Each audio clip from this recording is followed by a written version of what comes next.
Welcome back to my channel Shivangi and family. তো দেখতে পাচ্ছ আমি একটু রেডি হয়ে গেছি। হ্যাঁ, আর আগের দিনে ভিডিও তোমাদের বলেছিলাম যে আমি কলকাতা যাব।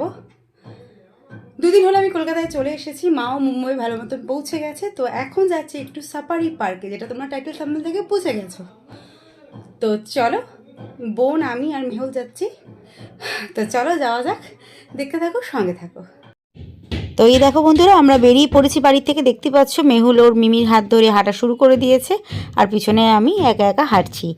আর তোমরা তো জানোই, যারা আমার আগের ভিডিওগুলো দেখেছো, বোন যখন আমাদের সঙ্গে থাকে, মেহুল কিন্তু ওর মিমির সাথেই থাকে। তো দেখতেই পেলে রিক্সা করে চলে আসলাম, আমরা নেমে পড়েছি বাস স্ট্যান্ডে, ঢাকুরিয়া বাস স্ট্যান্ডে।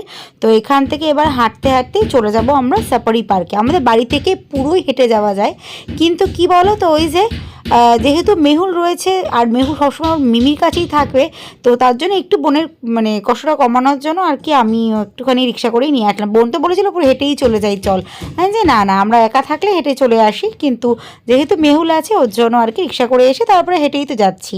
আর এই যে এখন মেহুল একটু আমার কাছে এসেছে, বলছিল অনেকক্ষণ ধরে। তো তারপরে যাই হোক আমি একটু নিয়েছিলাম, তারপরে আবার যথারীতি চলে গেছে ওর মিমির কাছে।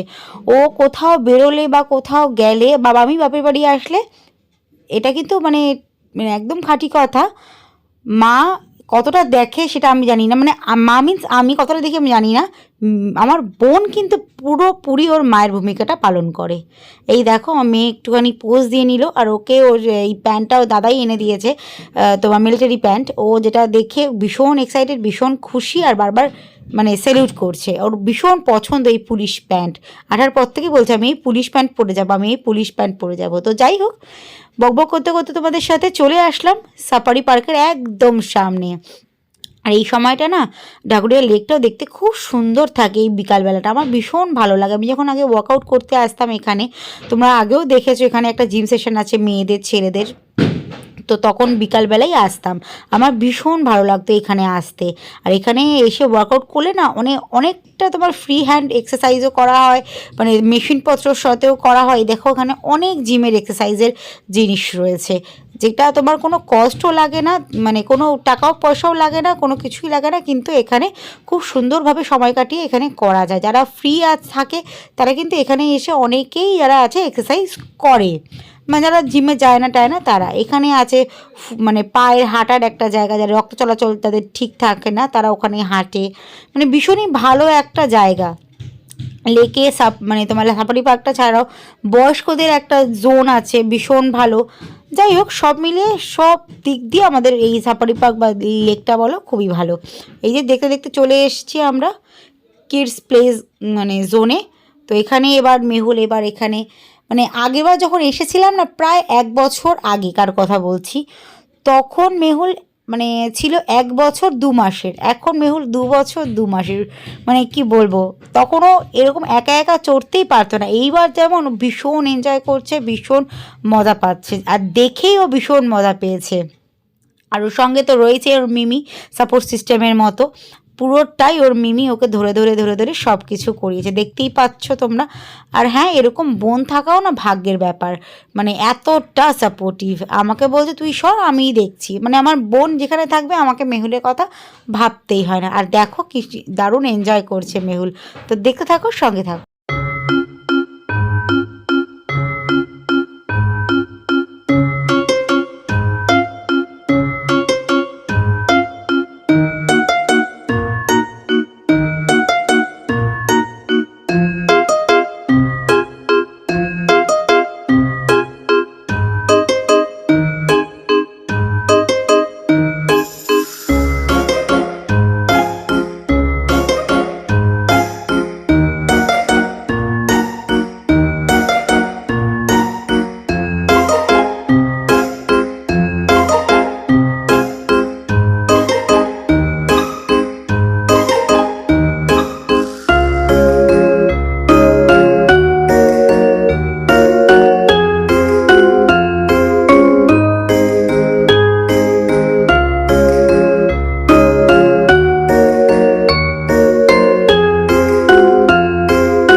তো দেখলে বন্ধুরা কি এনজয় করছে মেহুল, একটার পর একটা রাইড চড়ছে, একটার পর একটা দোলনা চড়ছে, মানে কি বলবো, ভীষণই মজা পাচ্ছে যাকে বলে।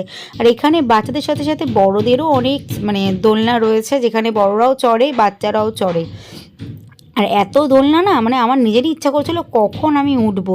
তো বোনের কাছে ফোনটা ধরিয়ে দিয়ে এই চলে গেলাম এই দোলনাটায়। তো দেখো মনে হচ্ছে কি ছোট্ট একটা মানে কি বলবো আর নিজেকে, যাই হোক মানে ছোটোবেলায় ফিরে যেতে কার না ভালো লাগে।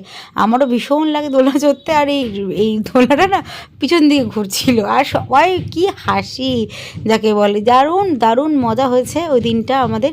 তো এই দেখো আমি একটু চলে নিলাম, তারপরে চলে গেছে মেহুল আবার দোলনা চড়তে। এখানে কিন্তু বোনের হাতেই ফোনটা রয়েছে, কারণ এখানে মেহুলকে চড়াচ্ছে। আর এইদিকে দেখো আমি দেখাবে একবার তোমাদেরকে দূর থেকে, ওই দেখো আমি দোলনা চড়ে যাচ্ছি। যাই হোক ভীষণ মজা লাগছে। তারপরে বোনের থেকে ফোনটা আমি নিলাম আর মেহুলকেও একটু ধরলাম, যে বোনকে বললাম যে যা তুই একটু দোলনা চড়, কারণ সবাই ওখানে দোলনা চড়ছে আর ভীষণ ভালো লাগছিল সবার সাথে, এই বিশেষ করে এই দোলনাটায় চড়তে। আর সবথেকে বড় কথা কি বলো তো, ওটা চড়ার পর থেকে না, যেহেতু আমার পিছন দিকে ঘুরেছে দোলনাটা সার্কেল করে, ওর জন্য না আমার মাথাটা না ক্রমশ ওখানে ঘুরছিল আর শরীরটার ভিতরটা একটা কেমন পাক দিচ্ছিল। আর আমি বহু বছর হয়ে গেছে মেহুল হওয়ার পর থেকে, আরও মানে মেহুল হওয়ার পর থেকে আমি না নাগরদোলনা চড়তে পারি না, আমার না ভীষণ একটা ফোবিয়া ভিতরে কাজ করে, কেন না কেন গা গুলায় বা কিছু। এটা চড়ার পর থেকে না আমার শরীরটা না ঠিক একটা ভালো লাগছিল না। তারপরে মেহুলকে কোলে নিয়ে ওর মিমি আবার দোলনা চড়তে লেগেছে, আর ভীষণ এনজয় করছিল মেহুল এই দোলনাগুলো চড়ার সময়। এই যে আমরাও বসে, মানে আমি একদিকে আর বোন মেহুলকে নিয়ে আরেকদিকে বসে পড়েছে ঢেকি চড়তে। মানে ছোটোবেলার স্মৃতিগুলো না মানে জাস্ট মানে কি বলবো, আবার রপ্ত হয় এইখানটাতে আসলে। তারপরে ওর মেহুল আবার ওর মিমির কাছে বায়না করলো যে এখানে ঝুলবে। তবে যাই হোক বাচ্চা মানুষ তো যেটা দেখছে সেটাই চড়তে চাইছে যাকে বলে। আর ওর মিমিও ওকে মানে চড়াতে লেগে যায়। আর এই দেখো আমার মুখ চোখের অবস্থা ওটা চড়ার পরে। তো যাই হোক সব কিছু মিলিয়ে খুব ভালো এনজয় করলাম ভিতরে। এখন আমাদের বাড়ি ফিরে যাওয়ার পালা, কারণ সন্ধ্যা হয়ে আসছে। তার আগে একটুখানি মেহুলের আবদারে মেহুলকে একটুখানি আইসক্রিম কিনে দিলাম। আর তোমরা ভেবো না যে আমি ওকে পুরো আইসক্রিমটা একা খেতে দেবো, ওকে কিন্তু জাস্ট একটুখানি খাবে, তারপরে আমরাই অবশ্য আবার নিয়ে নেবো ওর থেকে। তারপর ওখানে অনেক ফুচকাওয়ালার দোকান ছিল, তাই একটুখান থেকে ফুচকা খেয়ে নিলাম। এই কাকুটা, যারা তোমরা লায়ন সাফারি পার্কে আসবে আর পিছনের গেটটা দিয়ে ঢুকবে, তারা অবশ্যই অবশ্যই এই কাকুটার এই জেঠুটার কাছে ফুচকা অবশ্যই খেও। তারপরে পাপড়ি চাট হাতে নিয়ে নিলাম এবং খেতে খেতে চলে গেলাম পদ্মপুকুরের দিকে, মানে লেকের ভিতরেই কিন্তু এটা। আগে এখানে খুব সুন্দর সুন্দর পদ্ম ফুল ফুটে থাকতো, কিন্তু এখন আর সেরকম কিছু ফুটেনি, পানাই হয়ে রয়েছে বেশিরভাগ। তারপর মেহুরের হঠাৎ কি কান্না কি কান্না, ওর মিমি বুঝতে পারলো। তারপর ওকে যেই কোলে তুলে নিল ওর মিমি, ব্যাস মেয়ে আমার মিমির কাঁধে মাথা রেখে ঘুমিয়ে পড়লো। যাই হোক এটাই কথা বলবো, এইরকম মাসে যেন সবাই পায়, আর আমার বোন যেন খুব ভালো থাকে, ও জীবনে যা চায় তাই যেন পায়, মন থেকে বলছি। কারণ ও এতটা ভালোবাসে না মেহুলকে, চোখে না দেখলে হয়তো বিশ্বাস করবে না কেউ। তো চলো বন্ধুরা এখানেই ভিডিওটা আমি এন্ড করে দিচ্ছি, দেখা হবে অন্য কোনো দিন নতুন কোনো ভিডিওর সাথে। ভিডিওটা ভালো লাগলে লাইক শেয়ার কমেন্ট করো, অবশ্যই চ্যানেলটাকে সাবস্ক্রাইব করা না থাকলে অবশ্যই করে নিও। Tata, take care.